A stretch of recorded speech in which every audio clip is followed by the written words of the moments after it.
करते हैं आप लोगों के आपके अपने चैनल पे।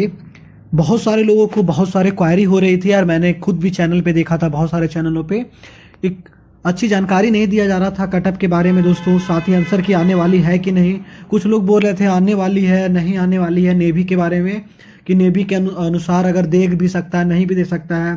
रिजल्ट के बारे में कि रिजल्ट कब तक आएगी। साथ ही साथ में नॉर्मलाइजेशन के बारे में बहुत सारी प्रॉब्लम हो रही थी। लोग बोल रहे थे कि नॉर्मलाइजेशन होगा कि नहीं होगा, क्या पता क्या नहीं पता। ठीक है, उसके बारे में बात करने वाले हैं। आप सभी को पता है कि इंडियन नेवी सिविलियन का जो फॉर्म है वो ट्रेड्समैन, चार्जमैन और ड्राफ्टमैन में आया था। मैं ये सारी जानकारी आपको बताऊंगा दोस्तों, सारी चीज़ें कटअप, आंसर की, रिजल्ट, नॉर्मलाइजेशन, सारी मैं ऑफिशियल तरीके से मैं बात करूंगा। मैं इधर उधर की कोई बातें नहीं करूंगा। और मैं बहुत पहले ये सब सारी चीज़ें पे वीडियो बनाता था दोस्तों, बट मैंने कुछ छोड़ दिया था ये सब रीजन, कुछ रीजन की वजह से। बट मुझे फिर से लग रहा है क्योंकि मैंने देखा ऑथेंटिक जानकारी नहीं मिल रही है। अब वीडियो को शुरू से लास्ट तक देखेंगे, आपको सारी जानकारी इसमें मिल जाएगी दोस्तों। ठीक है, सारी चीज़ आपको मिल जाएगी। चलिए सबसे पहले वीडियो को आगे बढ़ाते हैं।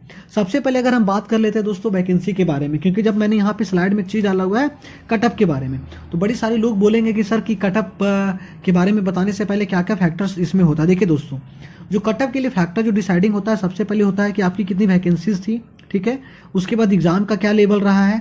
ठीक है दोस्तों, एग्जाम का लेवल क्या रहा है। ठीक है, उसके बाद आपके कितने कैंडिडेट जो थे वो अपीयर हुए एग्जाम में। ठीक है, ये सारी जानकारी आपको मिलेगी। अगर रहेगी तब आप आराम से कटअप के बारे में थोड़ा अनुमान लगा सकते हैं। वैसे तो आप पूरा ब्रह्मा जी आप है नहीं कि आप जो बताओगे वही सही हो जाएगा, बट आप हाँ कटअप का अनुमान लगा सकते हैं। मैं ये सारी जानकारी निकाला हूँ। आप मेरे बहुत पहले का वीडियो देख सकते हैं जिसमें मैंने कटअप बताया हूँ। सारी एग्जैक्ट चीज़ें आती थी दोस्तों, थोड़ा बहुत ही ऊपर नीचे होता था बट लगभग एग्जैक्ट चीज़ आती थी, चाहे वो रेलवे की कटअप हो या फिर डिफेंस के लिए मैं स्पेशली वीडियो बनाता हूँ दोस्तों, या फिर एफकैट सीडीएस के लिए। ठीक है, चलिए मैं आगे बात करता हूँ। यहाँ पे देखिए सबसे पहले वैकेंसीज के बारे में बात करें तो आप यहाँ पे देख सकते हैं चार्जमैन के वैकेंसीज के बारे में। दो पोस्ट थी दोस्तों चार्जमैन की आई थी, एक एम्यूनिशन वर्कशॉप और एक फैक्ट्री वाले। ठीक है दोस्तों, एम्यूनिशन में टोटल 22 वैकेंसीज थी जिसमें 12 अनरिजर्व कैटेगरी की थी। चार्जमैन और फैक्ट्री में टोटल 20 वैकेंसीज थी। सीनियर ड्राफ्टमैन यानी इलेक्ट्रिकल में तुम्हारे टोटल 142 थे, ड्राफ्टमैन मैकेनिकल में 26 थे, कंस्ट्रक्शन में तुम्हारे 29 थे, कैट्रियोग्राफी में 11 थे, और सीनियर ड्राफ्टमैन में ही ये सारा चीज़ें 50 वैकेंसी थे। देखिए दोस्तों, मैं एक चीज़ आप लोग को बता दूं कि जो ड्राफ्टमैन की जो वैकेंसी है यहाँ पे बहुत ज़्यादा दिख रही है एज कम्पेयर टू ट्रेड्समैन से तो कम है दोस्तों। बट देखिए मैं आपको एक चीज़ बता देता हूँ, इसमें मांगा गया था आपको एक्सपीरियंस दोस्तों, जो कि बहुत सारे लोगों के पास नहीं था। इसलिए इसमें जो फॉर्म फिलअप किया गया बहुत कम है, फिलअप किया गया। मैं सारी जानकारी अभी आगे बताऊंगा सारी चीज़ के बारे में। ठीक है, तो इसमें जो फॉर्म फिलअप किया गया वो बहुत कम किया गया था। और चार्जमैन और जो आपके यहाँ पे एम्यूनिशन वर्कशॉप में जो थे दोस्तों, इसमें क्या था कि पीसीएम को भी एंट्री मिल गया था, जो कि पीसीएम से किए हुए थे, ग्रेजुएशन साइंस से जो किए हुए थे उनको भी एंट्री मिला था। और फैक्ट्री में आपको आईटीआई के लिए भी मिला हुआ था, जो कि आपके बीटेक किए हुए थे उनको भी कहीं कहीं मिला हुआ था। कुछ कुछ लोगों जो कि आपका पॉलिटेक्निक से किए हुए थे उनको भी मिला था एंट्री। ठीक है, तो इसमें फॉर्म फिलअप हुआ था दोस्तों, ऐसा नहीं था कि इसमें फॉर्म फिलअप नहीं हुआ था। बहुत सारे लोग बोल रहे हैं कि 7,000 8,000 फॉर्म फिलअप हुआ था। नहीं दोस्तों, ऐसा नहीं था कि 7-8 हज़ार फॉर्म फिलअप हुआ है। ठीक है, और एक चीज़ मैं आपको और बता दूं कटअप के बारे में बताने से पहले, तो देखिए इसमें कुछ लोग ऐसे भी आए थे, कुछ लोग, बहुत सारे लोग नहीं, जो कि एसएससी के लिए प्रिपेयर कर रहे थे दोस्तों। एसएससी आप सभी को पता है क्योंकि एसएससी का पैटर्न ही सेम था, तो बहुत सारे लोग एसएससी का पैटर्न में आए थे। आप यहाँ पे देख सकते हैं वैकेंसी 12, टोटल 22 वैकेंसी है दोस्तों। यहाँ पे नीचे में आपकी देख सकते हैं कि नीचे में टोटल 20 वैकेंसी है। तो ये नहीं है कि इतने सारे लोग नहीं आए थे, इतने सारे लोग आए थे, सीरियस लोग आए थे जो कि एसएससी का भी प्रिपेयर कर रहे थे। क्योंकि आप यहाँ पे देख सकते हो कि लेवल यहाँ पे 6 है।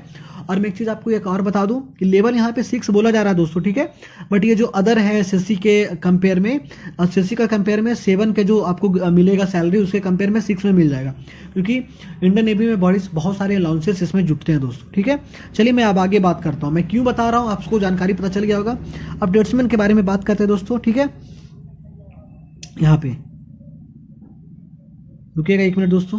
अब अगर आप यहाँ पे देख सकते हैं ट्रेड्समैन के वैकेंसी के बारे में दोस्तों, तो ट्रेड्समैन की वैकेंसी देख सकते हैं। ईस्टर्न कमांड में टोटल आपके 9 थे, वेस्टर्न कमांड में 565 थे, साउथर्न कमांड में 36 थे। ठीक है, उसके बाद ईएसएम वगैरह वैकेंसी थी टोटल 610 और यहाँ पे थी। लेकिन देखिए दोस्तों, इसके साथ ही साथ में एग्जाम होने से कुछ दिन पहले ही नोटिफिकेशन आ गया था और इसमें से कुछ वैकेंसी को बढ़ा दिया गया था दोस्तों। ठीक है, मुझे एग्जैक्ट डाटा भी याद नहीं है कि इतनी वैकेंसी बढ़ी थी, लेकिन हाँ ये वैकेंसी बढ़ के लगभग 700 क्रॉस कर गया था दोस्तों। ठीक है, यहाँ पे आप सभी को पता है। चलिए मैं अब आगे बात करता हूँ। सबसे पहले बात करता हूँ एग्जाम लेवल के दोस्तों। बहुत सारे लोगों का मैं क्यों बता रहा हूँ, क्योंकि आपने देखा था कि प्रीवियस ईयर का जो कटअप था वो चार्जमैन का वो बहुत ज़्यादा गया हुआ था दोस्तों, आप सभी को पता है। आप सभी को पता है कि जो पिछले बार का जो कटअप गया था दोस्तों वो 95 तक चला गया था, ठीक है, आपका इसमें ट्रेड्समैन में। तो क्या इस बार भी कटअप जाएगी, उसी को मैं बता रहा हूँ एग्जाम लेवल क्या था। तो सबसे पहले मैं बात करूँ आपको ट्रेड्समैन के बारे में बात करता हूँ दोस्तों। ट्रेड्समैन के बारे में देखिए, जिस हिसाब से प्रीवियस ईयर का क्वेश्चन आ रहा था उससे थोड़ा सा अप गया था क्वेश्चन दोस्तों में। मैंने खुद पेपर देखा हूँ, मैंने खुद पेपर दिया हुआ भी हूँ, तो इसलिए मुझे आइडिया है इसका, ठीक है। तो जो चार्जमैन का क्वेश्चन है वो पेपर थोड़ा सा अप गया था दोस्तों, ठीक है। उसके बहुत सारे लोगों को ये प्रॉब्लम आ रही थी कि कुछ क्वेश्चन गलत भी हो रहे थे, ठीक है दोस्तों। मैं आगे भी बात करता हूँ, आपको ट्रेड्समैन के बारे में बता रहा हूँ। जो प्रीवियस ईयर जो क्वेश्चन था उससे लेवल अप गया था दोस्तों, ठीक है। और लेकिन इतना भी आप नहीं गया था कि आप 50 नंबर लाके या 60 नंबर लाके या फिर आप कहोगे कि मैं सेफ हो जाऊंगा, ठीक है दोस्तों। थोड़ा सा लेवल अच्छा था, तो कंपटीशन भी तो अच्छा से बढ़ रहा है दोस्तों। क्योंकि देखिए पहले क्या हो रहा था, अभी कुछ लोग इसमें ऐसे भी लोग होंगे जो ITI कर रहे थे, साथ ही साथ में वो लोग बैंकिंग के लिए, सॉरी बैंकिंग मैंने बोल रहा हूँ, रेलवे के लिए भी प्रिपेयर कर रहे होंगे दोस्तों, ठीक है। उन लोग का अधिकतर सेक्शन तो अच्छा ही होता है। एक आपका इंग्लिश रहा, तो ऐसा नहीं है कि जितना लोग जितनी वैकेंसी है उतने अच्छे लोग इसमें नहीं बैठे होंगे, ठीक है। मैं एक चीज़ आपको क्लियर कर दूँ, हाँ इंग्लिश का पेपर पिछले बार के कंपेयर में थोड़ा टफ था, बट इतना भी नहीं था कि नहीं हो सकता था, ठीक है। मैं आपको सारी बता दूंगा, इतना भी आसान भी पेपर नहीं दिया गया था कि आप सोचेगा कि 90 फिर से कटअप चला जाएगा। मैं सारी जानकारी आपको दूंगा। मैं अब बात करूं चार्जमैन के बारे में। देखिए दोस्तों, तो मैं खुद बता दूं कि मैं 2 बार एफकैट क्वालिफाई किया हूं दोस्तों, ठीक है। आप सभी को मैं बता देता हूं, ठीक है। और एक चीज़ अब मैं आपको और बता देता हूँ कि मैंने चार्जमैन का पेपर जब देखा था शुरू बार में, इसमें बहुत सारी गलतियाँ थी दोस्तों, ठीक है। बहुत सारे जो क्वेश्चन थे, खासकर वोकेब का सेक्शंस में, आपको जिन लोगों का, मेरा तो 4 फरवरी का था सेकेंड शिफ्ट और थर्ड शिफ्ट दोनों था, क्योंकि मैं PCM ग्रुप का, तो मैंने दोनों के अप्लाई किया था। तो वो के जो सेक्शन जिनका होगा उस दिन एग्जाम, उनको पता होगा कि कुछ क्वेश्चन जो थे उनके ऑप्शन सेम थे दोस्तों, ठीक है। ऑप्शन सेम थे, ठीक है। सबसे पहले मैं क्यों बता रहा हूँ, मैं लेवल की तरफ भी जाऊंगा। ऑप्शन सेम थे तो कुछ लोगों का कंफ्यूजन हो रहा था, मुझे, मैं खुद कंफ्यूज हो गया था कि मुझे लगा कि मैंने क्वेश्चन तो गलत नहीं पढ़ लिया, क्योंकि स्पेल्ड निकालना था, पता नहीं मैंने सही वाला रॉन्गली वाला कर लिया, क्या कर लिया, ठीक है। तो ये कुछ क्वेश्चन गलती थी इसमें, साथ ही साथ में मैथ में भी कुछ क्वेश्चन थी दोस्तों गलती थी, ठीक है। अब उसके बाद बात कर ले हम पेपर का, एग्जाम पेपर का। तो दोस्तों देखिए, जैसा कि डिफेंस का एग्जाम का जो लेवल होता है दोस्तों, ठीक है, डिफेंस एग्जाम का लेवल जो होता है उस लेवल से जो लेवल 6 का लेवल था वो लगभग ठीक ठाक था दोस्तों। इतना भी नहीं था कि आसान था या फिर बहुत ज़्यादा टफ आया था, ठीक है। जो लोग, क्योंकि मैंने खुद एफकैट दिया हूँ, अब मैं एफकैट के लिए क्यों जिक्र कर रहा हूँ, क्योंकि जो आपका एग्जाम ले रहा था वो आपका सीडैक ही ले रहा था दोस्तों, ठीक है। और जो सीडैक है ये एफकैट का पेपर ही बनाता है, ठीक है। देखिए, तो मैं ये बता रहा हूँ कि सीडैक पेपर तो बनाया था इंडियन नेवी का भी, बट पेपर में जरा सा भी दम नहीं था। बहुत सारे जो क्वेश्चन थे वो रिपीटेड थे, ठीक है। और मैं ये क्यों बोल रहा हूँ दम नहीं था, क्यों नहीं, बहुत सारे लोग बोलेंगे सर आप सॉल्व करके दिखाइएगा अपना आंसर क्या आएगा। तो मैं क्यों बोल रहा हूँ, तो देखिए दोस्तों, बहुत सारे लोग इसमें SSC के लोग भी आए हुए हैं। मैं बार बार क्यों जिक्र कर रहा हूँ, क्योंकि रेलवे में भी ऐसा ही हुआ था, लोग बोल रहे थे 60 कटअप जाएगा, 60 कटअप जाएगा, जब कटअप निकला तो 75 76 चला गया। तो देखिए, इधर रेगुलर बेसिक पे एग्जाम हो रहा है, बेसिस पे एग्जाम हो रहा है, ठीक है। बहुत सारे लोग बोलेंगे सर मैं तो पॉलिटेक्निक करके आया हूँ। दोस्तों आपके लिए सिलेबस था ही नहीं, आप कंपटीशन में थे, बट मोस्टली आपका कंपटीशन उन लोगों के साथ में था जो SSC के लिए एग्जाम के लिए प्रिपेयर कर रहे थे। SSC आप सभी को पता है कि अभी PT मेंस से पहले उन लोग का GS सही नहीं रहता था, बट जब से न्यू सिलेबस आया तो उन लोग का भी GS सही हो गया। तो इसलिए आपका कंपटीशन उन लोगों के साथ में था जो कि इजिली मैथ में 25 में से आउट ऑफ 25 बहुत सारे लोग कर जाते, लेकिन कुछ क्वेश्चन गलती था दोस्तों। मैं खुद बता रहा हूँ कि मैंने खुद 25 में से 22 या 23 मेरा सही होगा दोस्तों आंसर की। अगर आंसर क्या आएगा कि नहीं आएगा मैं सारी जानकारी दूंगा, अगर आएगा तो मैं आपको सारी चीजें दिखा दूंगा, ठीक है, सारी चीजें, ठीक है। उसके बाद मैं बात कर लूँ अगर कि पेपर जो था ठीक था, मॉडरेट लेवल का था दोस्तों, ना इजी भी नहीं था, क्योंकि कुछ क्वेश्चन जो रीजनिंग के थे दोस्तों वो अच्छे लेवल के थे। जो रीजनिंग के जो कुछ क्वेश्चन थे वो अच्छे लेवल के थे। इसमें जो थे SSC के लोग फंस सकते थे, क्योंकि बैंकिंग के लोग इसमें नहीं आए थे। मैं क्लियरली बता रहा हूँ, बैंकिंग के लोग बहुत नहीं आए थे, क्योंकि वैकेंसी भी कम थी, इसलिए भी बैंकिंग के लोग नहीं आए थे। और SSC के भी सारे लोग नहीं आ गए थे, जो लोग थे कि उनका उधर नहीं हो रहा था वही लोग इधर आए, कुछ अच्छे लोग भी आए थे, ठीक है। रीजनिंग का लेवल अच्छा था दोस्तों, जो कि आपका तार्किक विश्लेषणात्मक वाला था, ठीक है, वो अच्छी थी, स्टेटमेंट जो था वो अच्छे थे, ठीक है। अब बात करें GS के बारे में। देखिए GS दोस्तों, GS जो थी वो 2017 का करंट अफेयर पूछ लिया गया था मेरे में। GS इतनी भी आसान नहीं थी, जैसा कि अदर एग्जाम में डिफेंस में हो जाता है, उतनी आसान GS नहीं थी। और SSC वाले लोग इसमें नहीं कर पाते। मैंने मैथ के बारे में बात किया था, SSC वाले लोग सारे नहीं कर पाएंगे, तो इसलिए आपका लेवल इक्वल हो गया। क्योंकि जो लोग अदर एग्जाम के लिए प्रिपेयर कर रहे थे, अगर SSC के लिए प्रिपेयर करते, GS उनका सही होगा तो वो बैलेंस कर लेंगे। क्योंकि मैथ का देखिए ऐसा लेवल आ गया था कि अगर आप SSC बैकग्राउंड से नहीं भी हो तब पर भी आप आराम से 20 क्वेश्चन तो कर ही लोगे, ठीक है, गलत क्वेश्चन के बारे में। चलिए अब बात करें ड्राफ्टमैन के बारे में दोस्तों, कि ड्राफ्टमैन का क्या चीज़ था, ठीक है, ड्राफ्टमैन के बारे में बात कर ले कि ड्राफ्टमैन का क्या प्रॉब्लम था। तो हाँ, पेपर ठीक था पिछले बार के कंपेयर में, जो पिछले बार एग्जाम्स हुए थे उसके कंपेयर में पेपर अच्छा था दोस्तों, पेपर का लेवल ऊपर गया था और इसमें तो कंपटीशन भी बहुत कम है। चलिए, मैं वीडियो थोड़ी लंबी हो जाएगी, मैं जल्दी खत्म करने का प्रयास करता हूँ। देखिए, अब बहुत सारे लोगों को प्रॉब्लम हो रही थी कि क्या सर आपका यहाँ पे आंसर की आएगा, क्या आपका यहाँ पे नॉर्मलाइजेशन होगा। बहुत सारे लोगों का प्रॉब्लम हो रहा था, क्योंकि मैंने खुद देखा था कि जो 4 फरवरी को जो आपका एग्जाम हुआ था दोस्तों, 4 फरवरी का जो थर्ड शिफ्ट था वो थोड़ा टफ शिफ्ट था दोस्तों, थोड़ा सा टफ था इन लोगों के कंपेयर में, थोड़ा सा टफ शिफ्ट था। तो क्या नॉर्मलाइजेशन होगा कि क्या नहीं होगा। देखिए दोस्तों, मैं सारी जानकारी आपको दूंगा, जो भी दूंगा ऑफिशियल जानकारी दूंगा। देखिए, मोड ऑफ सिलेक्शन में जाइएगा तो स्क्रीनिंग एप्लीकेशन था, कैसे कैसे क्या क्या होने वाला है, स्कीम अप। लेकिन जैसे ही आप स्क्रॉल करिएगा तो आपको एक चीज़ दिखेगा। देखिए, नॉर्मलाइजेशन यहाँ पे डायरेक्ट लिखा हुआ दोस्तों। देखिए, अगर आपको भरोसा नहीं है तो आप खुद इनका नोटिफिकेशन में जाके देखो, मैं फेक नहीं जारी करता हूँ, कोई चीज़ें नहीं बताता। देखिए, नॉर्मलाइजेशन खुद लिखा हुआ है यहाँ पे कि in order to take into account any variation in the difficulty level of the question paper in the case of multiple shift examination, normalisation of the score of the candidate will be carried out. ठीक है, अगर multiple shift में हुआ, जो question का level है उस हिसाब से आपको होगा दोस्तों, क्या है आपको नॉर्मलाइजेशन होगा। देखिए, मैंने आपको ऑफिशियल दे दिया। अब आप किसी भी यूट्यूबर के चक्कर में या किसी भी टीचर के चक्कर में ना रहेंगे कि होगा नॉर्मलाइजेशन कि नहीं होगा। मैं क्लियर बता रहा हूँ क्योंकि इनका नोटिफिकेशन में लिखा हुआ है कि नॉर्मलाइजेशन होगा दोस्तों। अब बहुत सारे लोग बोल रहे थे कि सर क्या रिस्पॉन्स की आएगा, क्या आंसर की आएगा, क्या नहीं आएगा, उसके बारे में देखिए, उसके जस्ट पॉइंट नीचे में लिखा हुआ दोस्तों कि यहाँ पे क्वेश्चन पेपर चैलेंज मैकेनिज्म। आप चैलेंज कैसे करेंगे, आपके पास आंसर किया तब ना चैलेंज करेंगे।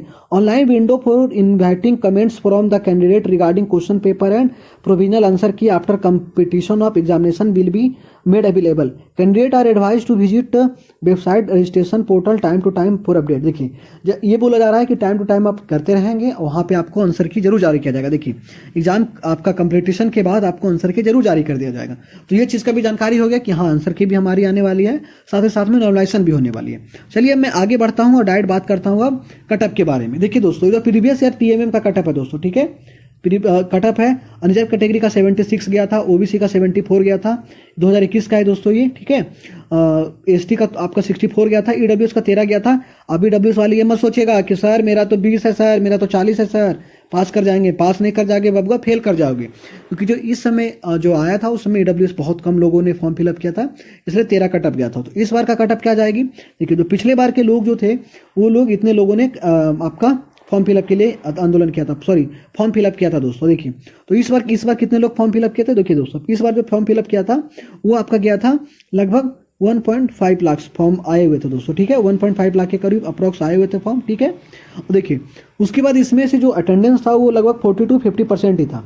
तो बहुत सारे लोग बोल रहे होंगे सर कि तो बहुत है, आधा आधी हो गया। नहीं, आप मोस्टली अधिकतर एग्जाम में देखोगे, सारे एग्जाम में 40-50% ही अटेंडेंस रहते हैं दोस्तों। बहुत जो स्टेट्स के एग्जाम होते हैं उसको छोड़ दिया जाए तो सेंट्रल के एग्जाम में 40-50 मैक्सिमम, कहीं कहीं जाता तो 60 जाता, 62, बस। इस कटअप इस पर डिपेंडेंट नहीं करता है, क्योंकि जो लोग एग्जाम छोड़ रहे हैं दोस्तों उनका तो पहले से प्रिपरेशन नहीं है। अगर प्रिपरेशन रहता तो क्यों एग्जाम देने जाते हो। तो आपका कंपटीशन तो उनसे है ही था ही नहीं कभी भी। आपका कंपटीशन वो बीच वाले लोगों से था। जो लोग एग्जाम देने आए हैं उनमें से कितने क्रीम लोग हैं वो आए हैं। देखिए दोस्तों, अगर आप अनरिजर्व कैटेगरी में बिलोंग करते हैं, ठीक है, सॉरी, अगर आप अनरिजर्व कैटेगरी से बिलोंग करते हो, ट्रेड्समैन में है, ठीक है दोस्तों, तो मैं आपको दिलासा नहीं दिलाऊंगा। अगर आपका स्कोर 75 to 85 के बीच में बन रहा है दोस्तों तो आप सेफ हो दोस्तों, ठीक है।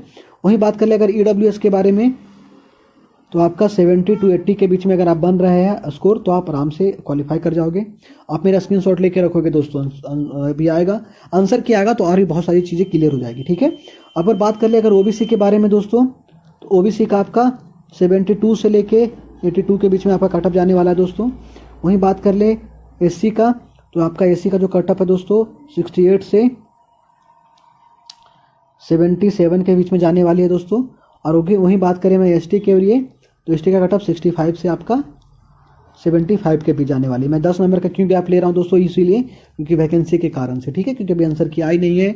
आंसर किया जाएगा, मैं पोल खुद डाल दूंगा चैनल पे, सारी जानकारी आपको मिल जाएगी। चलिए मैं आगे बढ़ता हूँ। अब आगे देखिए बात करता हूँ चार्जमैन के लिए। देखिए, चार्जमैन में टोटल एक में 22 वैकेंसी थी, एक में 20 वैकेंसी थी, देखिए टोटल दोस्तों 42 वैकेंसी ही थी, ठीक है। टोटल 42 वैकेंसी थी, तो बहुत ज़्यादा वैकेंसी तो थी नहीं इसमें। और ऐसा भी नहीं था कि बहुत सारे लोग इसमें एग्जाम देने नहीं आए थे।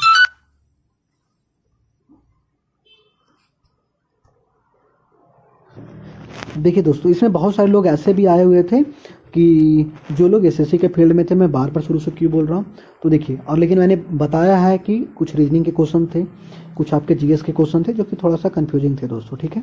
तो अगर इसका आप में इसका स्कोर अगर 70 से 75 के बीच में जा रहा है तो आप सेफ माने जा सकते हो रिजर्व कैटेगरी के लिए, ठीक है दोस्तों।